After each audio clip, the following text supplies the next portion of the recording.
like romanticizing it today, to the fact that some people don't even recognize that the government should also have a part on how to fix these problems, like these. Like she said, she used the word that I like so much, romanticize. I feel like if we continue to romanticize this so-called resilience in Filipinos, we are promoting, what should I say? What is the right word for that? We are promoting something that will come back one day to bite us. This flooding can predispose people to many diseases. Like Yeah. what did you mention? Lepo what? Say it to them. It's leptospirosis. Okay, good. So Yeah. can you educate us a bit on leptos?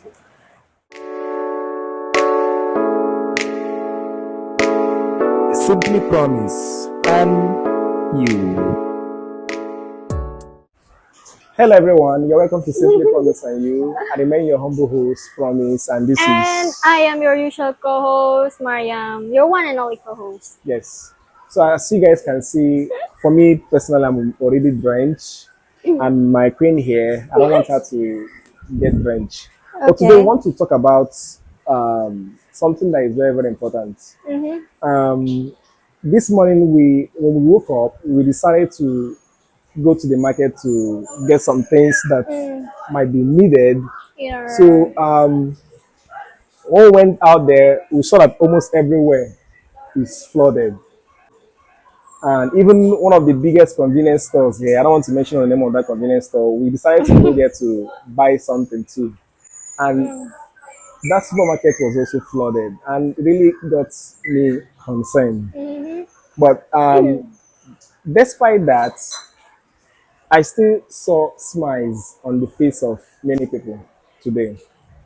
But today we want to talk about something very, very important. But before Okay. we discuss the topic, if you're new to this channel, please ensure you like, share, and subscribe. And our topic today is the resilience of Filipinos Oh, during yes. natural disasters. So, babe, what do you think about that? I think resilience of the Filipino people, as a Filipina, I can say that it can be a good thing, but sometimes it can also be a bad thing. It's a good thing because it gives us hope and strength. So when we see our fellow Filipinos playing in the flood, like dancing in the flood, we see their smiles and it's like their energies are radiating towards us. So we also receive some kind of like a positive energy from that. I hope that okay, this is not permanent, this is not forever. Tomorrow it might be different, something like that. Like looking for a brighter tomorrow, despite of this situation. But sometimes it can also be bad because of that resilience, we kind of like romanticizing it today, um, to the fact that some people don't even recognize that the government should also have a part on how to fix these problems, like these floods, these typhoons. Yeah, that's very, very true. Lest I forget, I've been here for like almost 3 years in the Philippines, and I've seen many things. So this is gonna, like I said, this is gonna be my third year here. And one of the things that got me fascinated is seeing people swimming through the flood. Like, have you seen this video? That is people like swimming through the flood, and you you would expect them to be downside. You expect them to be very, very negative during this period. But when you come closer to these people, they still find a way to be joyful, be happy, Yes. and I keep telling people that if you spend some time around the Filipinos, you learn resilience. And these are the people that have chosen to accept their situation, but have decided not to let their situation control their life. So, but on the other side, it can be a double-edged sword.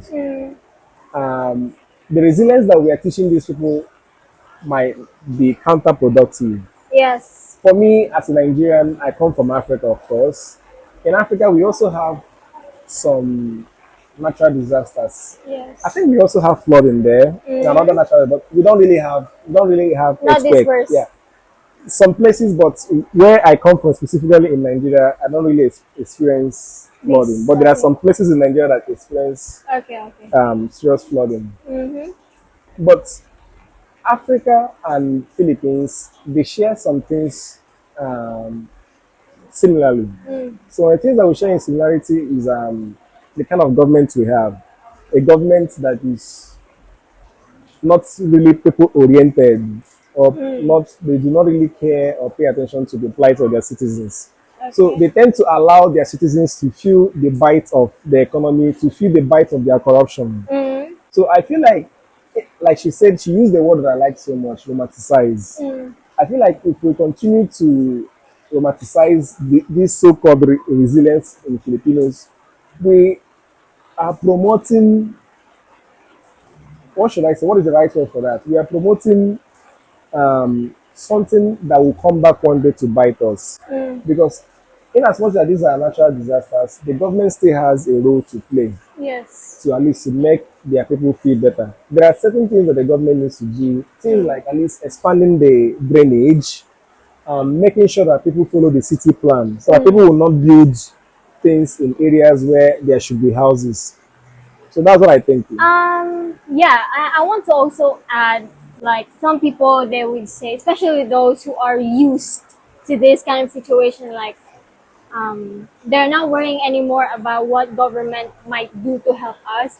I would like to say we're not blaming it all on the government, but we're saying is that government um, has a responsibility at least to, like, take care or look at their people's needs, their people's necessities. And I can see that even if I'm a Filipina, I don't want to be biased here. I want to be honest as much as possible. I want to be transparent because in my hometown also, we're also experiencing this kind of catastrophes. What I can say is that the rescue is not that fast, and not all areas are like being rescued in the right time. So today when I woke up this morning, I have Facebook friends from my hometown who are posting already, like they're trying to find for some ropes for rescuers to rescue them because the water is coming up here in their chest. So some people, of course, they can't walk. Unlike here, we can still walk here. But there, especially the children. And also, I came from the town who are like there are so many farmers. The main thing there is farming. So I feel bad also for all of the farmers there because imagine the rice field, all of it became like a river already because of the flood. So I think that the government still has a part on it. The rescue teams, it should be like improved, and I hope that they can be more innovative in that kind of way. Okay, yeah, that's very, very true. And as student nurses, Mm, we understand that this flooding can predispose people to many diseases. Like yeah, what did you mention? Lepo what? Say it to them.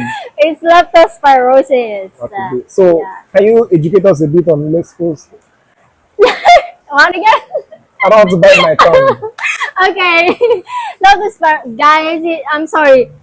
He's the kind of person who doesn't know common words. He knows complicated things. So yeah, let it be.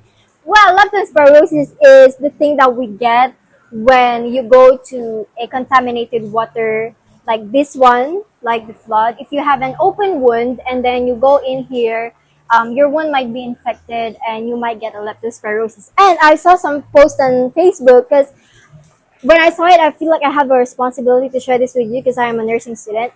I saw a post on Facebook where it says you can take this antibiotic already if you went to a flood and then you have an open wound. No, you can take antibiotics without a doctor's prescription because you might have a resistance to that kind of antibiotic. And if you have that kind of resistance, then some antibiotics won't work for you in the future, or you will need higher doses or new, like, next to the level antibiotics, which is not also good to our liver or kidneys.